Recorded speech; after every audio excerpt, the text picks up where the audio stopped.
Hi everyone, welcome to this introductory lecture. This is just a quick reminder of who you're going to see in these lectures. You're not going to see us in a lecture theatre, but you're going to see our little bobbing heads in the corner of the screen. So I'm James, I'm the unit coordinator, and I'm going to be around for most of the workshop classes. I'm going to drop into some of the computer labs. I'm going to get to as many things as I can to see you all and see how things are going.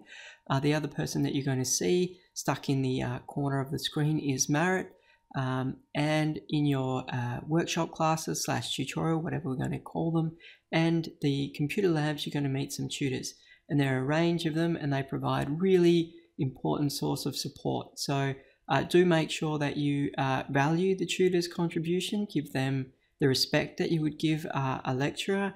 They're there to help, and they'll be a really good resource for you.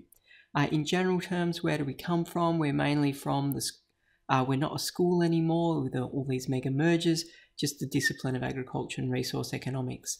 And we tend to do interdisciplinary research, and that's going to be reflected in the way that I've shaped the way that we run the course. And we also try and do policy relevant research. So personally, I've been working a lot with a number of different government departments on real practical problems that we solve here around waste management and around water predominantly.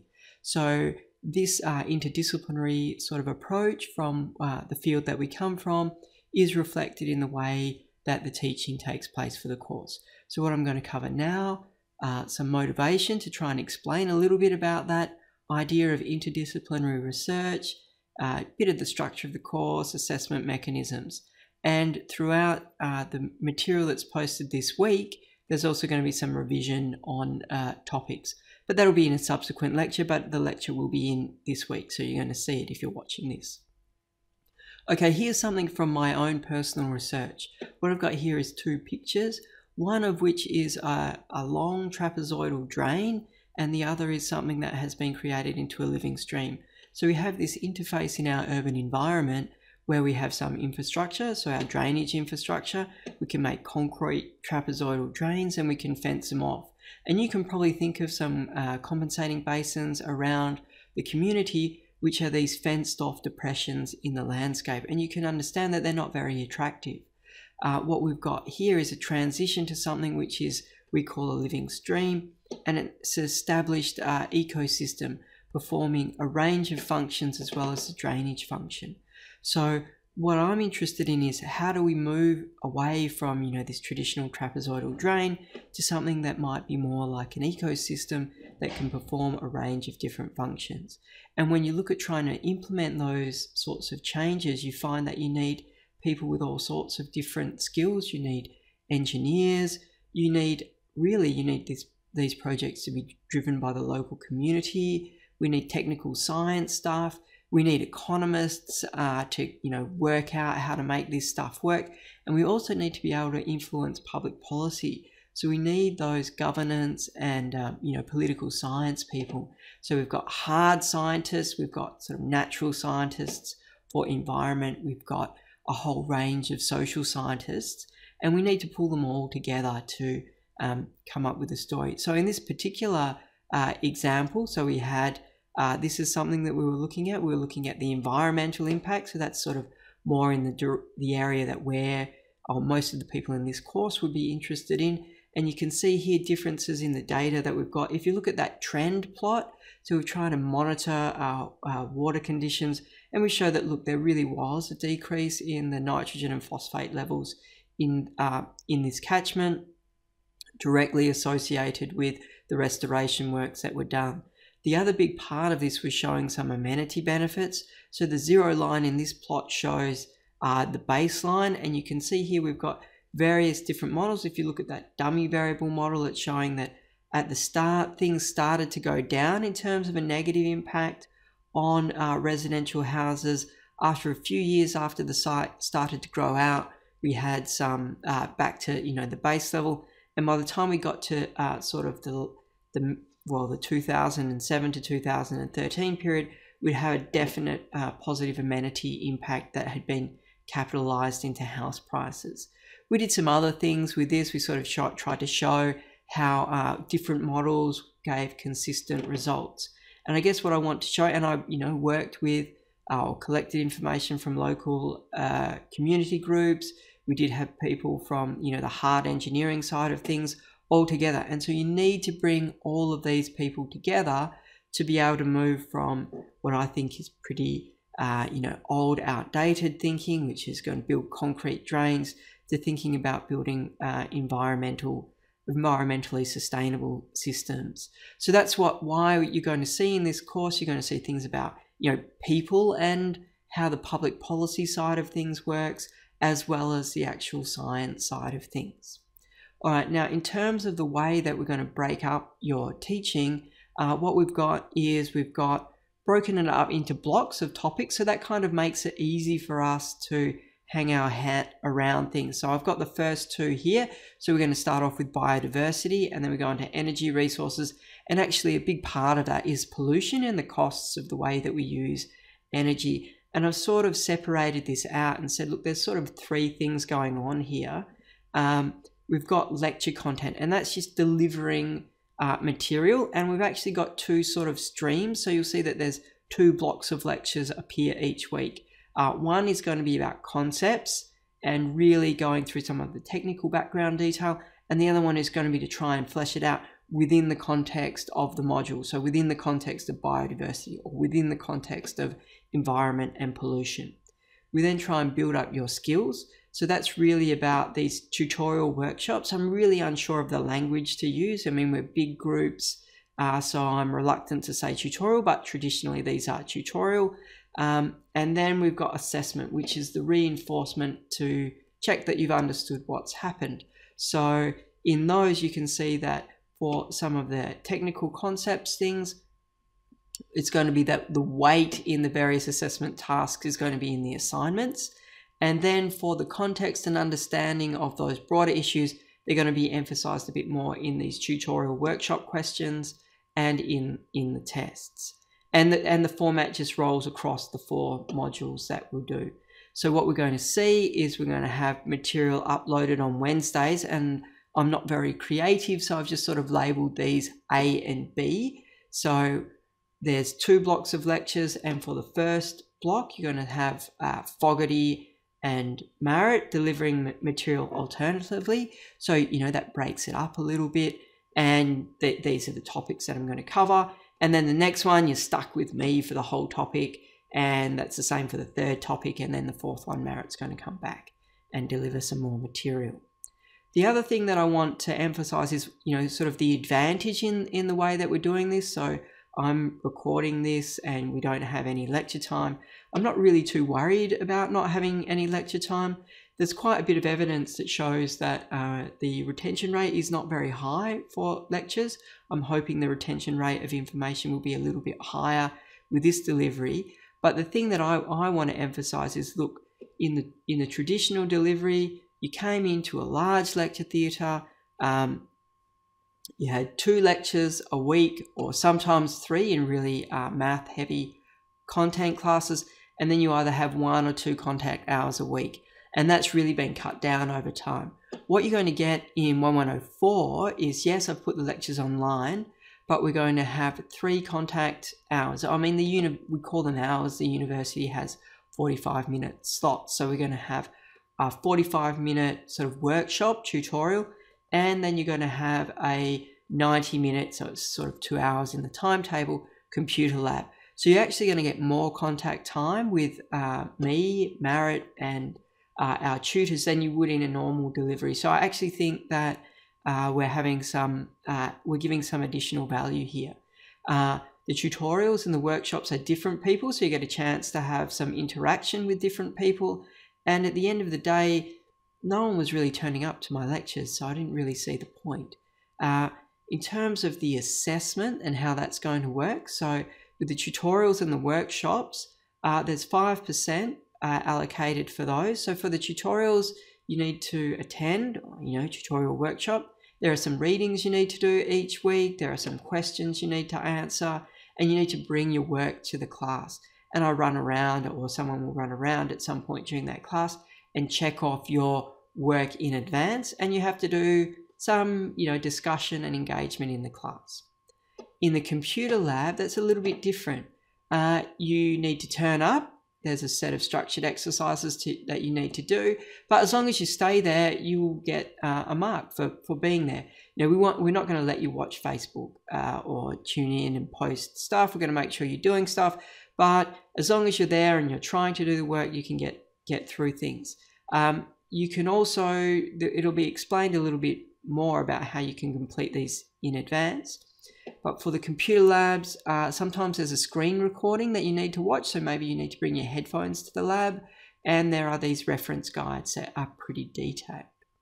Now, on practical matters, only the top 10. So we've got 12 scheduled. So only the top 10 marks count. So that means that if you're ill, you don't need to worry about it too much.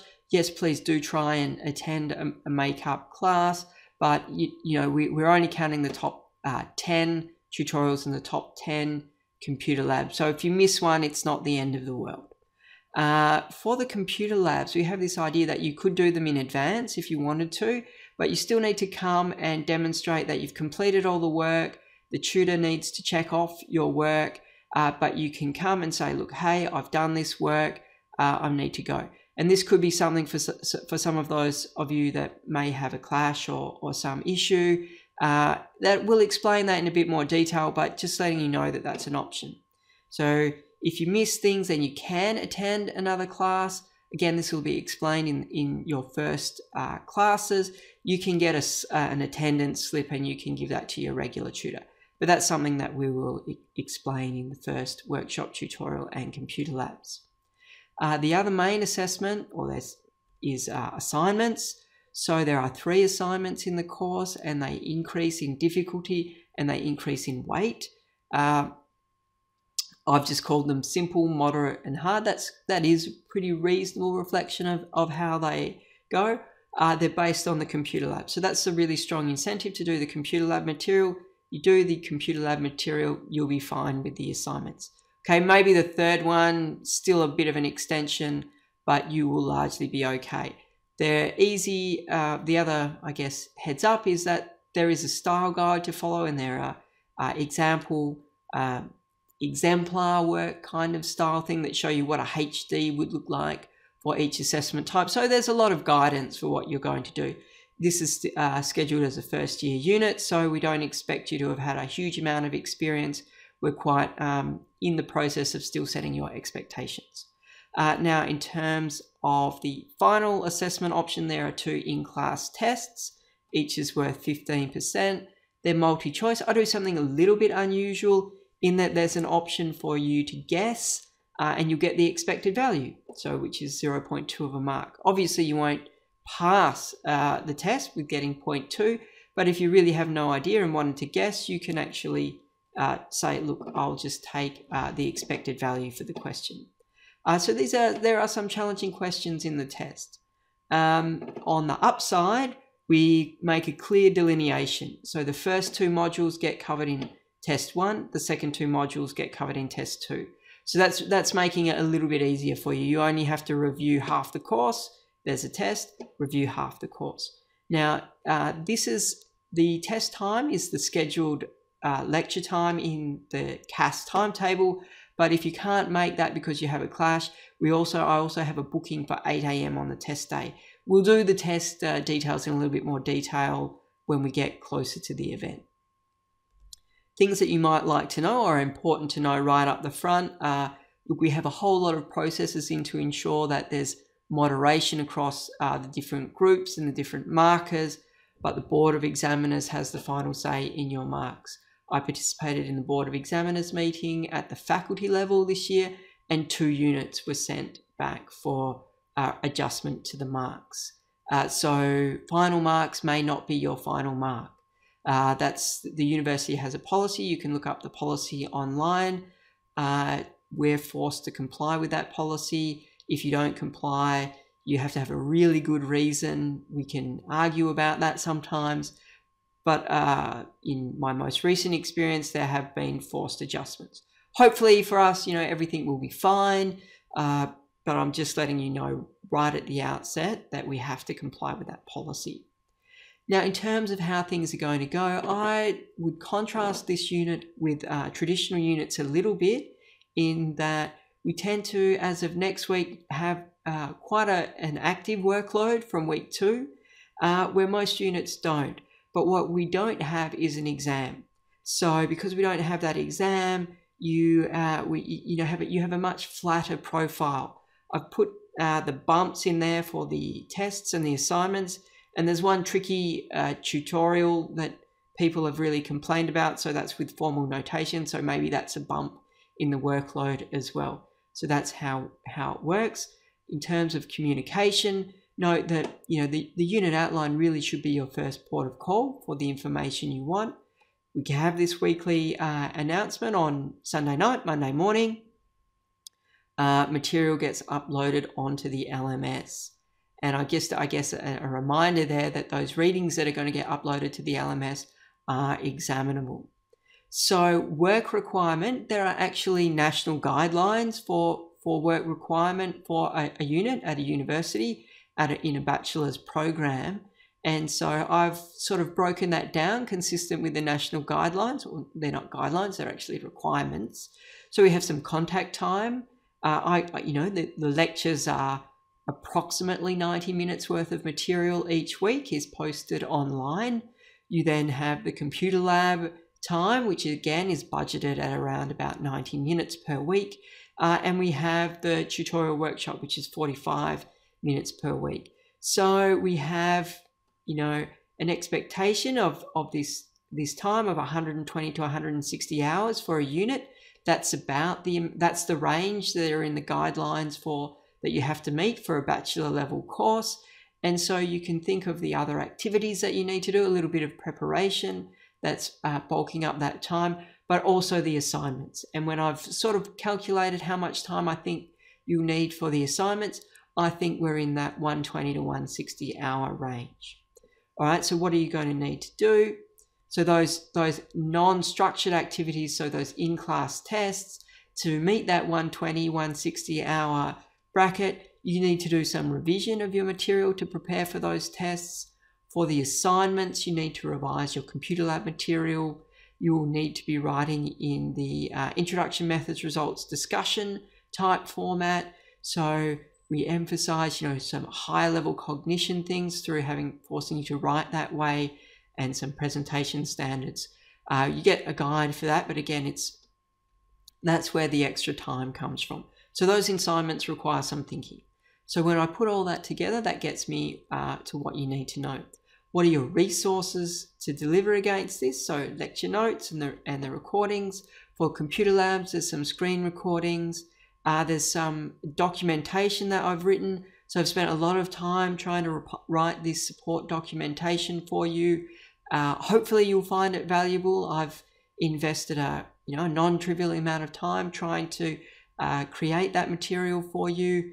It saves you buying a textbook, and I hope you'll value it. If you like it, maybe let me know. If there are any problems, maybe let me know. That would also be helpful. If you're looking for a textbook, if you consult the unit outline, you'll see Dalgard and Zar are the two that I think are probably the most useful. And look, there's a whole world of open, free information that you get. So in your assessment overview, what are we looking at here? Again, I've sort of broken up this into what I think is easy, medium, and hard. The tutorial marks in the computer labs, that's not very hard to get the marks for there. Assignment 1, I've put moderate. It's actually pretty easy, but you're still getting the hang of things. So there's some formatting requirements. So maybe I'll put that as moderate. The second assignment, moderate. And the third assignment, hard. The quizzes, there's a mix of questions that are medium through to hard. So you can see there's a few easy marks, a few medium marks, and then a few hard marks to get. And that's a quick introduction and overview, and I'll be back shortly.